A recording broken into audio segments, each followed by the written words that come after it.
Good morning everyone! Good morning mga kalabs! For today's video, mag-isa lang ako sa bahay at ako ay maglilinis ng mga bintana. Ayan. Siyempre, uunahin natin mga labs ang loob. Ayan. Ito ay ilang beses ko na rin tong inuutos sa aking mga kasama pero wala silang naririnig. Inuutos na rin to ng aking nanay pero wala pa rin. So dahil ako nga lang mga labs mag-isa sa bahay, ako na ang magpupunas dahil nakakainip. 12 pa ako magkakaroon ng kasama para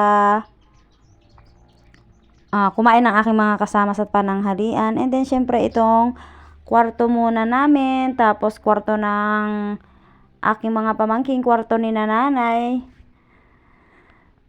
So nakakainip din, kaya ako na ang maglilinis at baka may bumisita ay makita yung bintana namin na maraming bakat-bakat. Siyempre hindi naman din maiiwasan dahil marami akong mga kasamang bata. Ayan, lalo na pag may mga kalaro nga, hindi maiwasan na may kinain, hawak sa bintana, mga naglalaro hawak sa bintana. Ayan, kaya maraming bakat-bakat. Ayan, tapos isunod natin siyempre ang labas para mas magandang tingnan. Ako ay inip na mga labs dito sa bahay. Kapag nasa abroad, inip na inip, gusto nang umuwi. At kapag nasa Pilipinas na, gusto naman ulit umalis. So, ayan, nakakainip din talaga mga labs na walang trabaho dito.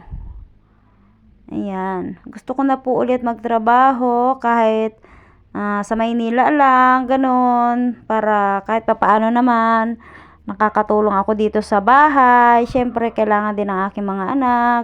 Yung pangangailangan dito sa bahay, tapos may bayarin. Ayan, kaya gusto ko po uling magtrabaho. Kahit sa Maynila lang, okay lang. Bago ulit ako umalis. Bago ulit lumipad kung saan man ako pa rin ng pakpak ng eroplano. Ayan mga labs. Siyempre, ito yung mga sa gilid namin sa may taniman.